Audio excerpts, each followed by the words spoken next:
When the mushroom clouds rose over Hiroshima and Nagasaki in August 1945, the world changed forever.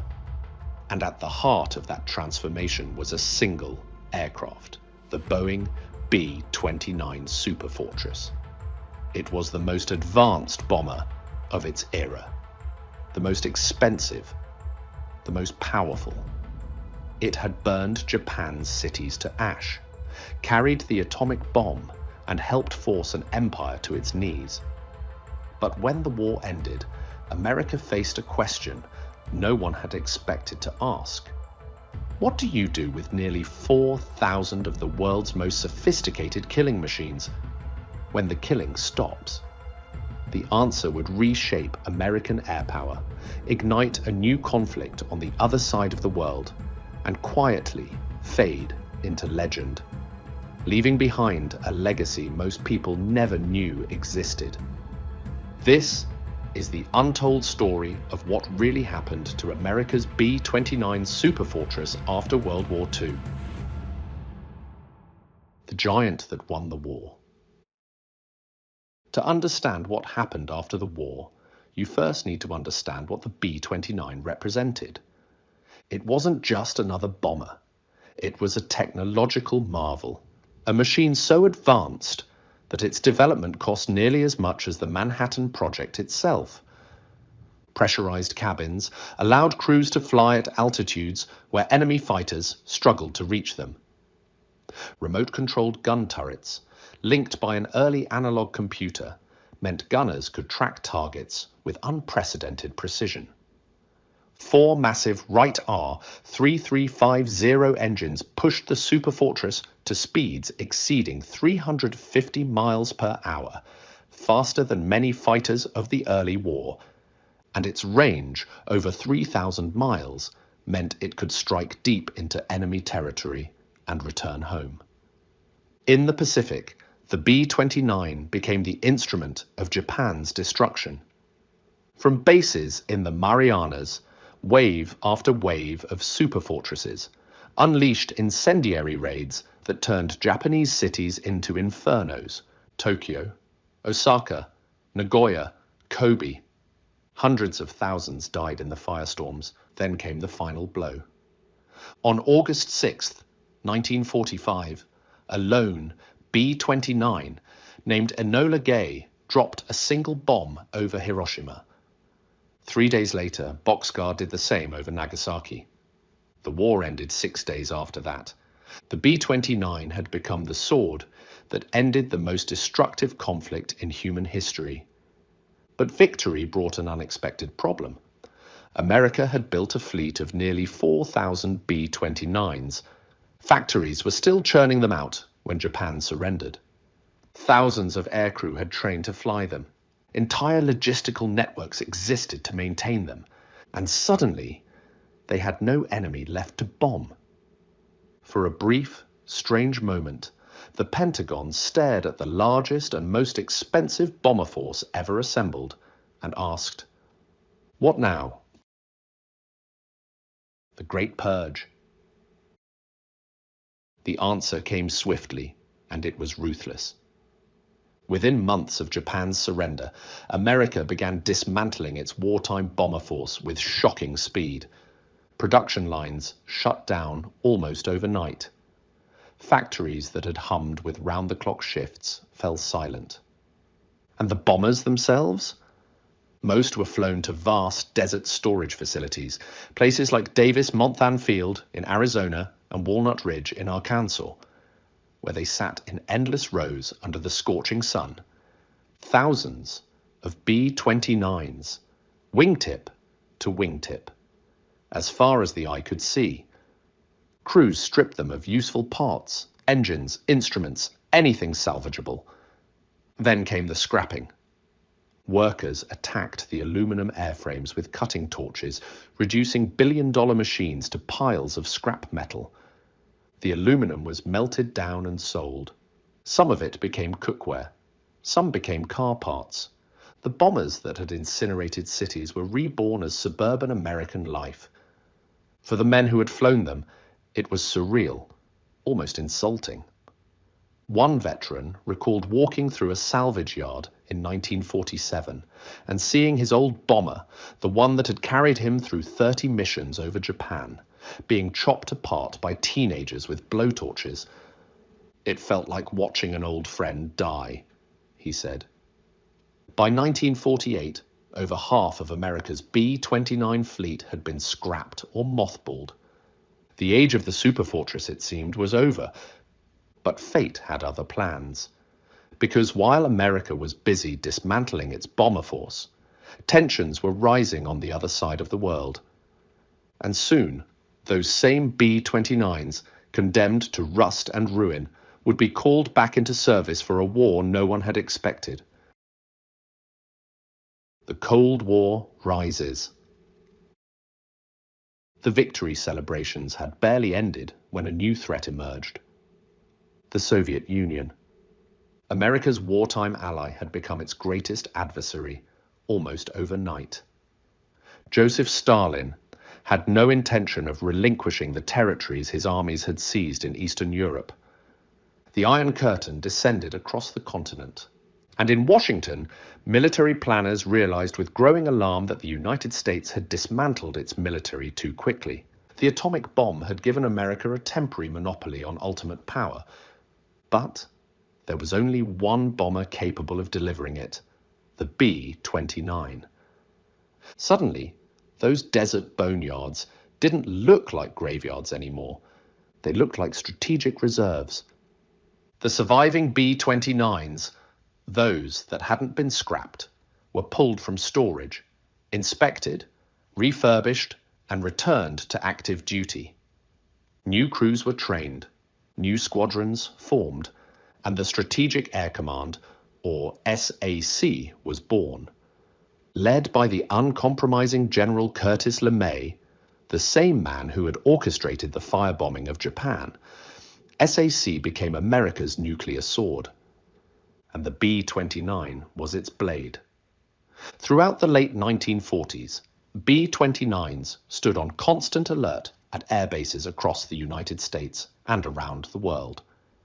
If the Soviets moved, if war erupted in Europe, these bombers would launch with atomic payloads and strike deep into Soviet territory.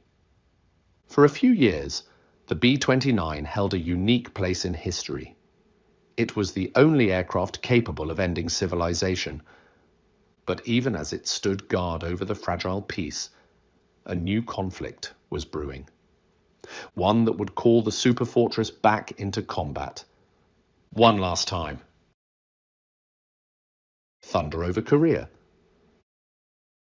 On June 25th, 1950, North Korean forces stormed across the 38th parallel. The Korean War had begun, and within days, B-29s were once again flying combat missions. But this was not World War II. The enemy had changed. North Korea fielded Soviet-supplied MiG-15 jet fighters, sleek, fast, and deadly. The B-29, designed to dominate the skies of 1945, suddenly found itself outmatched. MiGs could climb faster, fly higher, and attack with devastating speed. Early missions saw B-29 formations shredded by jet interceptors. On October 23, 1951, a daylight raid on Namsi Airfield turned into a massacre. MiG-15 swarmed the bombers, and 3 B-29s were shot down in minutes. The losses were so severe that SAC immediately halted all daylight missions. From then on, B-29s flew only at night, striking under cover of darkness to avoid the jets. Despite the danger, the superfortress proved invaluable. It pounded North Korean supply lines, bridges, and factories with relentless precision. It destroyed airfields before MiGs could even take off.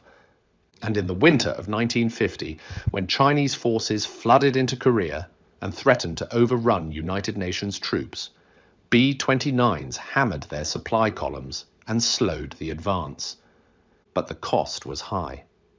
Flak tore through aluminum fuselages, fighters stalked the night skies, and crews, many of whom had flown in World War II, found themselves back in the fight, older, wearier, but no less determined. One pilot described it as flying a relic into the future. The B-29 had been the king of the skies in 1945. By 1951, it was a survivor, clinging to relevance in a world that had moved beyond it. Korea would be its last war, but even as the bombers returned from their final missions, their story was far from over. Transformation and rebirth. When the Korean War ended in 1953, the B-29's combat days were finished. But retirement didn't mean extinction. Instead, the superfortress found new life in roles no one had imagined during the war. Some became aerial tankers. Stripped of their bombs and guns, they were fitted with hoses and fuel tanks, becoming the KB-29, America's first dedicated mid-air refueling aircraft. These tankers extended the range of jet fighters and bombers, enabling SAC's global reach. Others became weather reconnaissance planes, flying into hurricanes and typhoons to gather data that saved countless lives.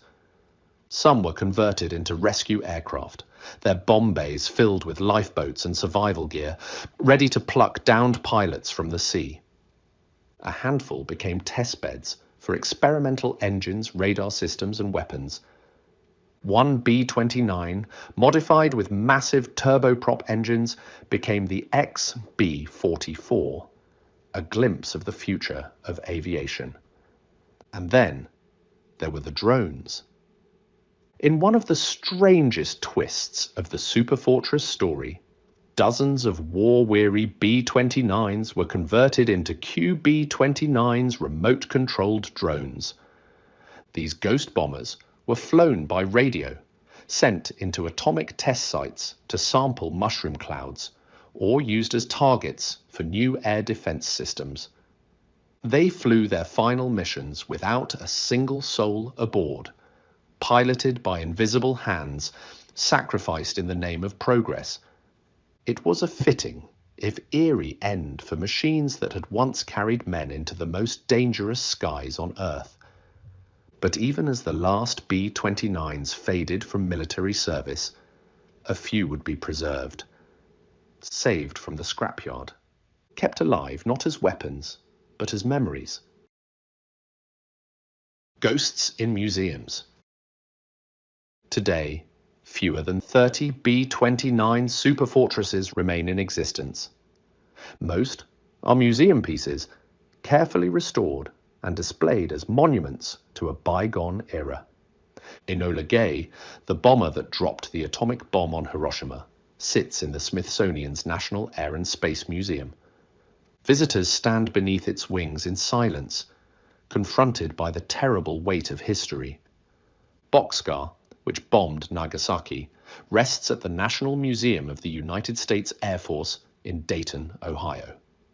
A handful of others are scattered across the country at the Strategic Air Command Museum in Nebraska, the Pima Air and Space Museum in Arizona, the Museum of Flight in Seattle. And then there's FIFI, the only B-29 still flying. Owned and operated by the Commemorative Air Force, Fifi tours the country, its engines roaring at air shows, reminding crowds of a time when these giants ruled the sky. When it flies overhead, low and thunderous, it's impossible not to feel the weight of what it represents. Not just a machine, but a memory of the men who flew them, of the cities they destroyed, of the war they helped end. For the veterans who gather at air shows to see FIFI, the sight is overwhelming. Some weep, some smile. Some simply stand in silence, lost in memories of missions flown 70 years ago. One veteran, interviewed in 2019, said it simply, "When I hear those engines, I'm 22 again, and I'm scared again, and I'm proud again." The lesson of the Superfortress. The story of the B-29 after World War II is not just about an aircraft. It's about transformation. About how a weapon of total war became a tool of Cold War deterrence, then a testbed for innovation, then a symbol of memory. It's about how quickly the tide of history turns. In 1945, the B-29 was invincible. By 1950, it was vulnerable. By 1960, it was obsolete. And today, it's a relic, a ghost that flies once a year to remind us of what once was. But the superfortress left a legacy far greater than its airframe. It pioneered pressurized flight, remote weapon systems, and long-range strategic bombing. It proved that air power could decide wars. It ushered in the atomic age. And it set the template for every strategic bomber that followed, from the B-52 to the B-2 Spirit. When we look at the B-29 today, we see more than aluminum and steel. We see the moment when warfare changed forever, when distance became meaningless, when cities could be erased in a single night, when the world learned that some weapons are too powerful to ever truly retire. The B-29 superfortress didn't just win a war, it redefined what winning meant. And in the decades that followed, even as it faded from the skies, its shadow remained, a reminder that some machines don't just make history, they become it. The B-29 superfortress carried the weight of a world at war, and then quietly faded into legend. But its story is just one chapter in the saga of the aircraft that shaped our skies. If you want to keep exploring the untold histories of the warbirds that changed everything, make sure you subscribe and let us know in the comments. Which forgotten aircraft story should we uncover next? Because every bomber, every fighter, every machine that ever took to the sky carries a story worth telling. And some of those stories have never been told.